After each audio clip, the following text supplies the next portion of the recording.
I'm Joe. First of all, thank you to Lee, because Lee puts a lot of effort into making this happen. It's not an easy job. So yeah, if we head to the pub afterwards, then be sure to buy Lee a pint. Absolutely. Thank you to Luke as well and A's Digital for the venue and supplying us with beers. Always good.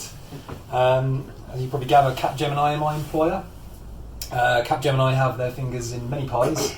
I don't think they've got into the pizza making industry yet, so the pizzas are from Pizza Face. However, if you like a Mackie D's after a few pints, you'll probably find yourself ordering on a touch screen, and Capgemini are very much involved in rolling those out. So yeah, it's a very, very large organisation, but one that's very much focused on their people, and I've benefited greatly from lots of training and growth opportunities since I've joined Capgemini. Last year I had an opportunity to spend a week in Capgemini's training centre in Paris, a very grand training centre at that, as part of a leadership programme. It's a fantastic place to work and can't speak highly enough of it. My colleague Chris works for Capgemini as well. He's based with Centrica, and Tim is working at HMRC with me. So yeah, speak to those guys as well if you've got any questions. Capgemini. Cool, so today, some topics. So we're going to look through a few options for asynchronous programming in Kotlin. A few topics we're going to cover here, quite a high level, because I think a few of them could merit their own talk. So I'm not going to go too deep into the weeds. I've spotted a typo already, damn. Okay, so I'd like you to cast your mind back 4 years ago to the beginning of 2016. A bit of context. Now, I know what you're thinking. This was when Rafa Benitez joined Newcastle. Good times, no. But also, this happened. So Kotlin 1.0 release candidate was released. So that was exciting news at the time. And around that sort of time, I joined what was then a small startup called InCrowd Sports. A few InCrowd employees here today. There was around 10 of us at the time. I think it's now grown to 80, and they're doing very well. So I joined InCrowd to build mobile apps for sports teams, and got very lucky because this happened around the same time. And Kieran, who's the CTO of InCrowd, was very open to the opportunity to convert our apps to Kotlin, our Android apps to Kotlin. So over the course of a couple of weeks, we did exactly that, and been using Kotlin ever since, really. So I've been using it for a little while. Also, in addition, I've been doing a bit of iOS development. I enjoy doing both. Both have their pros and cons. But even as an iOS user myself, I find myself gravitating back towards Android development, and I think Kotlin plays a large part in that.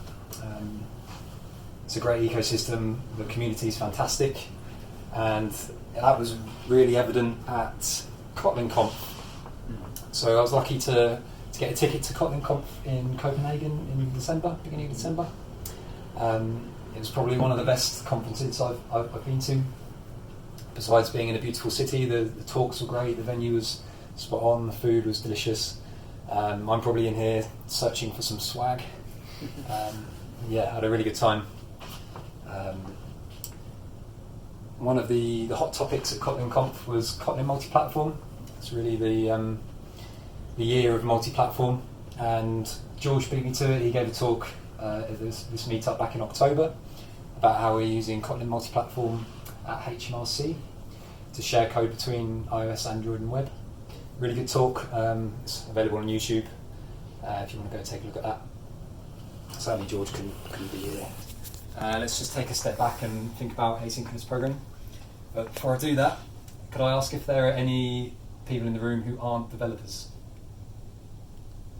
Just the one, Luke. I need you to keep a secret here, because modern application development isn't really that complicated anymore. A lot of the applications we build are quite simple. We're quite often just calling out to another service and then using that data. We're not really doing much computation. And this is most evident on the back end in microservices. So this here is a diagram of Monzo's 1,500 microservices calling each other. Mm-hmm. So as you can imagine, these are all quite small units, not doing too much, but making a lot of calls out to other services asynchronously. And then on the front end, so in mobile applications, if we work with good back-end engineers, as I'm sure we all do, our apps just call back-end services and display the data that we get back quite simply. So we're doing a lot of asynchronous stuff. So what options do we have for writing asynchronous code? Well, one quite popular option is using callbacks. So if we want to do something along the lines of showing a user's profile, in order to do that we might need to request some sort of authorization token. So we might have a function which requests a token and then in a callback gives us back that token. We can then use that token to request the profile, we get back a profile, and then we can save that profile to a database, for example, and then update the UI. So a function to show a profile using callbacks might look a little bit like this. So as explained, request token, request profile, save profile. All pretty straightforward. It's not looking too bad. But what we've not thought about here is any error handling. So we need to cater for if our user is offline, for example, or if our servers are on fire, what happens then? So we can start to introduce some error callbacks and our code starts to look a little bit messy, as we can see. And this is excluding, obviously, a lot of the detail. It's pretty mucky, I don't like code anything like that. And we call this pattern callback hell. And if we Google callback hell, we get some pretty amusing images. For example, this. I like to think that this code was written just for a laugh, but I fear not. So there must be a better way to do this, right? So enter RxJava. So RxJava is a reactive programming library, very popular in the Android community. So most of the Android apps that you use probably use RxJava. And it really tidies up our callbacks, but potentially at a cost. So if we follow this through, so the first line is saying that we want to request a token.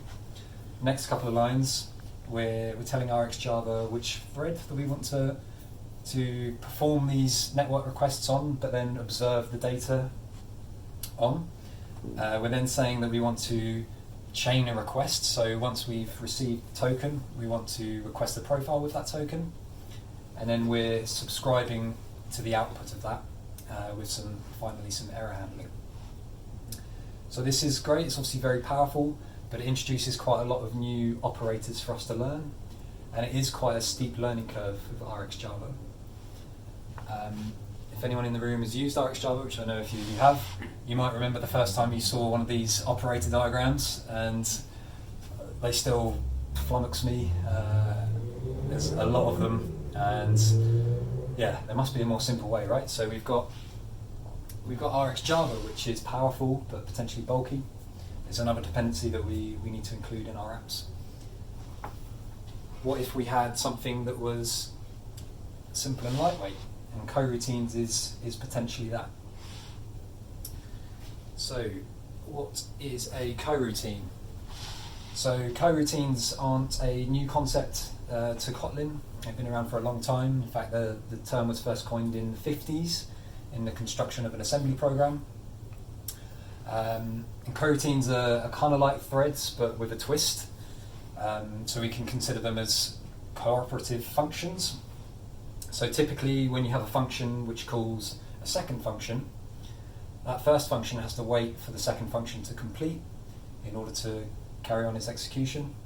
But with coroutines, they're a bit more cooperative, so they can pass control around and also values in between. They also have the benefit of being more lightweight compared to threads, and I think are much simpler to use, as we'll go on to see. So if we look at the function signatures that we had for our callbacks, we can convert these into something called suspending functions, and that's quite simple. So we can remove the callback parameters, and we're essentially returning an object like we would with synchronous sequential code. But we also need to add the suspend keyword at the beginning of our function signature, and that defines a suspending function. So then this starts to look a bit more like sequential synchronous code when we're calling this. So our show profile method now looks a bit like this, which is obviously a bit more familiar with what we're used to. However, it's not quite that simple, because if we want to do that, and then we get this error, and this is telling us that any suspending function needs to be called from either within a coroutine or another suspending function. So how do we combat that? We need to wrap these calls to suspending functions within a coroutine builder to create our coroutine, and launch is one way to do that. So launch creates us a coroutine, which is essentially a fire and forget on the background thread, and that's all very well, but if we want to then say update our UI, that's no good, because we're on the background thread and we need to be on the UI thread to do UI updates. So what we can do, we can specify a small change there just to specify the context for this coroutine, and that's going to say, okay, run this on the UI, and that's great. Another coroutine builder we have is run blocking, and that blocks the thread until the coroutine completes. So that's essentially turning this function into something more familiar, a bit more sequential, as we'll see in a comparison here. So on the left-hand side we have an example where we're using the launch coroutine builder, and on the right we're using run blocking. So we have a couple of, one suspending function within the coroutine block, and then outside of the coroutine we've got another print statement. So if we follow through on the left-hand side, so we call launch, and then that's going to return immediately because it's not blocking that thread. It's going to print B first, it's then going to delay, and then print A. Whereas on the right-hand side, because run blocking is blocking, it's first going to delay and then going to print A. Once it's completed that, it can carry on executing the code below. So slight difference in how those coroutines are working. So when we're working with asynchronous tasks, we need to be quite careful about how we manage those tasks. Quite a common source of bugs in app development is where you're not cancelling any network or resource requests. Quite often lead to memory leaks or null pointer exceptions, for example. And that's when, say, a user leaves your application or goes to another screen and you've still got a network request. It calls back and then it's not in a state where you can handle it properly. So we need to do a bit of tidying up after ourselves.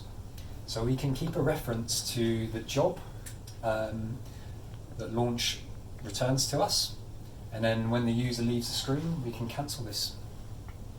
But as you see, this adds a fair bit of sort of boilerplate code for us to manage.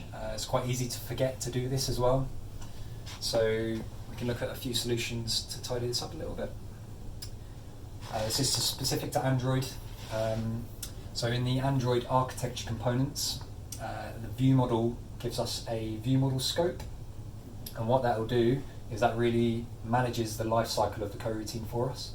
So when the view model is destroyed, it's going to cancel any child coroutines, and we don't need to do anything more than that. So it's handled nicely for us. We also have in the Android architecture components a lifecycle scope, and this allows us to run coroutines when our application hits a certain lifecycle state. So for example, if a user returns to a screen and we want to check that they're still authenticated in order to view that, we could do this when resumed. So we launch our coroutine using the lifecycle scope, and then within the when resumed, that's going to be called when our fragment is resumed, and then any code below is going to be called once that's completed. And again, this is going to tidy up after itself, so that's a lot nicer than managing the jobs ourselves.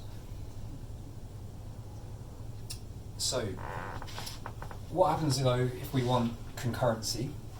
So concurrency is hard, can quite often lead to bugs. You have race conditions. So suspending functions are designed to imitate sequential behavior. So this is demonstrated here. So we have two suspending functions. One that delays for 3 seconds, and then a second that delays for 4 seconds. And if we call those as we have seen in the previous examples, it's going to wait for 3 seconds, then call the next one, wait for 4 seconds, and then in total that's going to run for 7 seconds. So what do we want to do, or what can we do if we want to run these sequentially?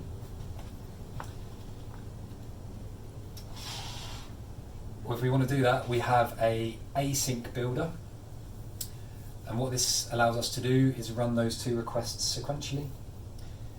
So as we can see here, we're just wrapping those suspending functions in an async block, and then we're calling await.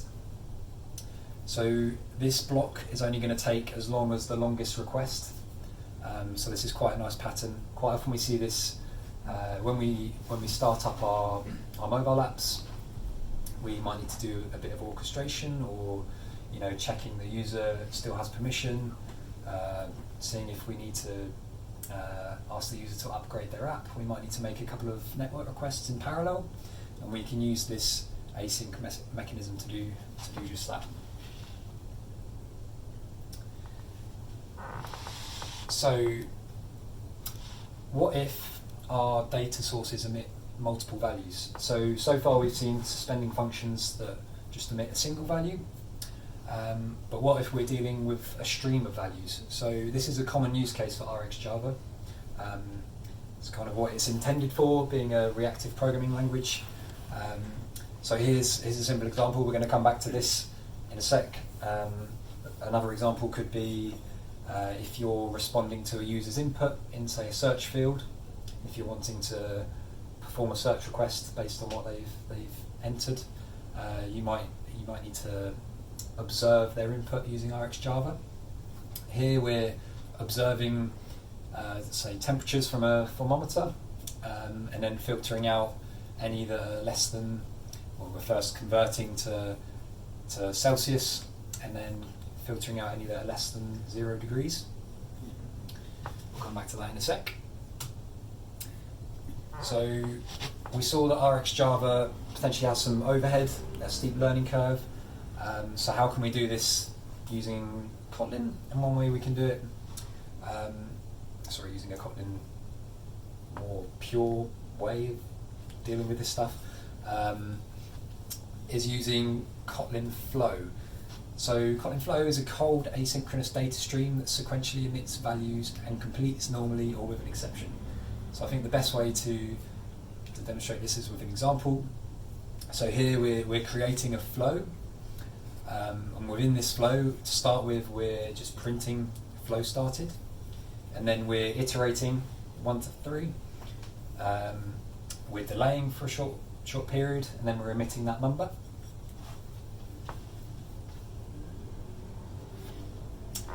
So how do we use this flow? So we can call our flow function foo, and then if we want to start using these values, we can start collecting them. And what's interesting here, and what you might have noticed in the definition, was that flows are cold streams.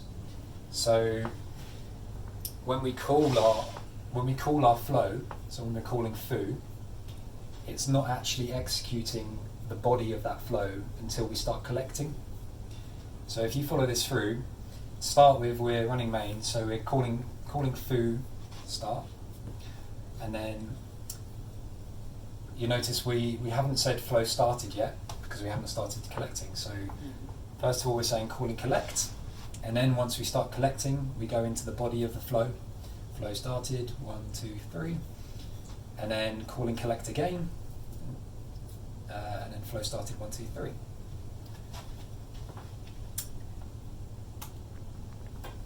So back to our example. So as I mentioned, this is an example of a thermostat, say, where you're taking values in Kelvin, converting them to Celsius, filtering out any that are less than 0 degrees, and then printing the output. You might have some error handling if something went horribly wrong in your mapping or filtering. Hopefully that wouldn't here because it's quite simple. As you can see, we've got a few different operators to get our head around. So what does this look like with flow? So we're creating a flow. Again, we're iterating over 1 to 1,000, just emitting the value in a similar way that we were doing with RxJava. And then below we're mapping, we're filtering, we're catching any exceptions, and then finally we're collecting. So it's a fairly similar API and structure of how we're collecting these values, but potentially a little bit simpler without the overhead of RxJava. Cool. So final topic, testing. Promise it's not an afterthought. So coroutines and suspending functions can make unit testing a little bit tricky at times. So one example of that is here. So we had a suspending function called request token, and typically we'd just create a test function with a test annotation and call our function direct. Unfortunately, we can't do that for a similar reason to what we saw before. So suspend functions should only be called from a coroutine or another suspend. We can't just make our test another suspend function, unfortunately. So we have to look at other options. And what we did previously was wrap it in launch, but this leads to its own problems. So as we recall when we compared it to run blocking, so launch returns immediately. So it's going to start executing the code below launch straight away. So it's actually going to get to the end of the test, potentially before it's even called your asynchronous code. And this can lead to all sorts of funky behaviour, so that's definitely not what we want. So, similar to run blocking, we have run blocking test. And this blocks the caller, essentially turning it into a normal function like we're used to dealing with. So the body is then becomes a bit more familiar. So run blocking is very similar to run blocking test. Run blocking test has the added benefit that any delays that you have in your code are set to 0, and this enables our tests to run a lot faster, which is great. Sorry to say that I've reached the end. Sorry. So as a summary, we've looked at callbacks compared to RxJava, and then how that compares to coroutines.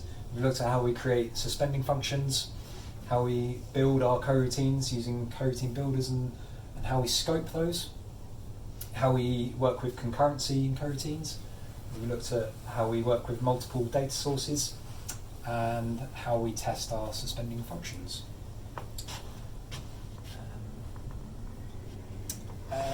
That was it. That was all from me. Yeah, any questions? So you showed an example of how to run asynchronous calls in parallel with the await operator. How would you achieve consecutive calls like the flat operator in RxJava? Oh, so consecutive calls. So that. Where are we? So, as I mentioned on this first slide about concurrency, so suspending functions are designed to imitate sequential behaviour, so it's almost sequential by default. So we just basically don't use the async operator. So this example here, sorry,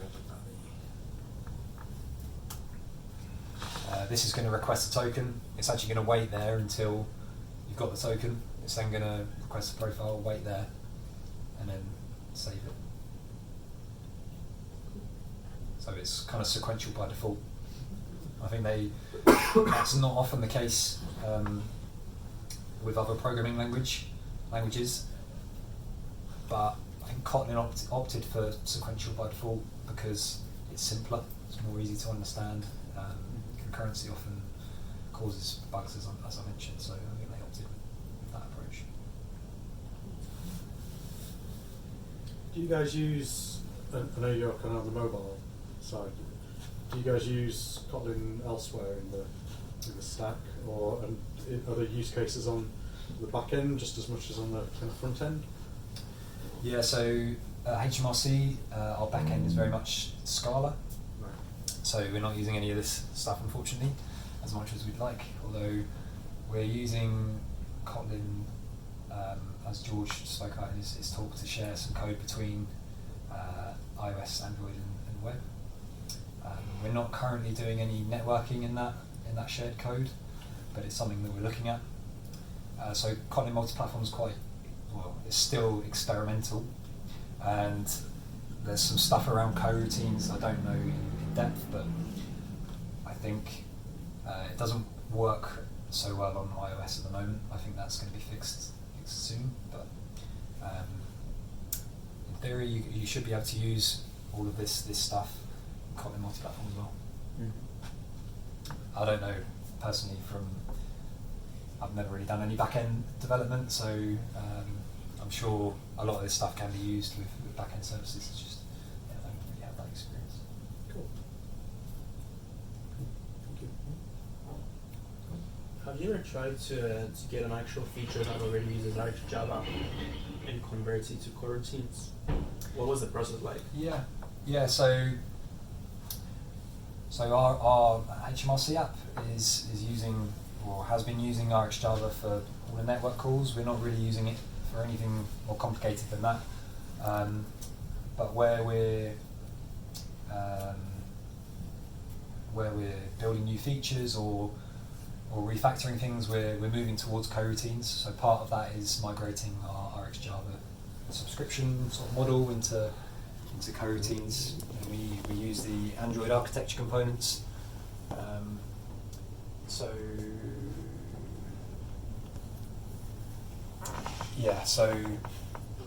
essentially, if you're using like retrofit, you're not using the RxJava adapters anymore. You're using a different adapter which gives you back a suspending function rather than an observable. And then from within your view model, say, you're launching, say, a suspend function in your repository, which is then calling that retrofit suspend function. And then all of the stuff around cancelling the request is handled for you by this view model scope. Yeah, so it results in a really nice clean code actually. I don't think the example that I picked for Flow really did it much justice, but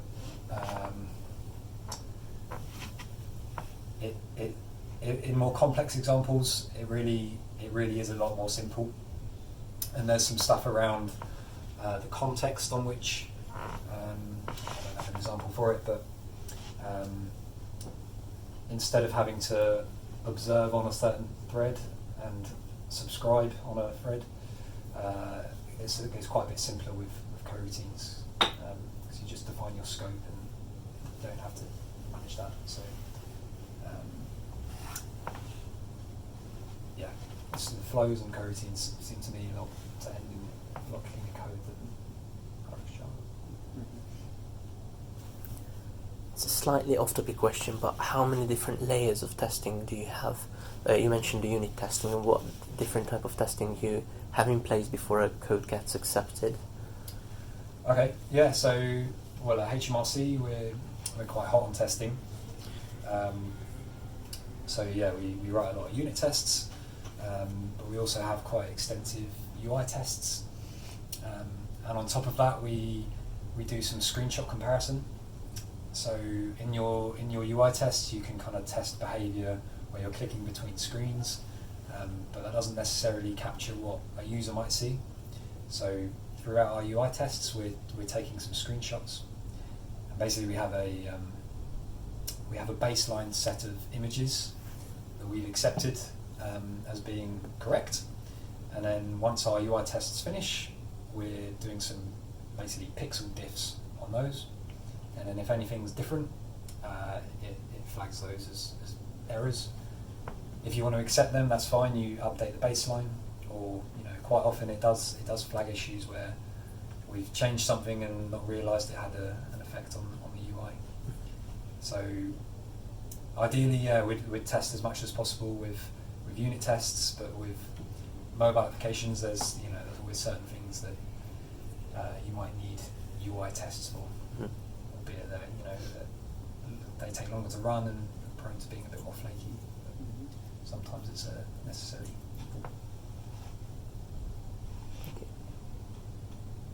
Awesome. Anything else? Thank you, Joe. Cool.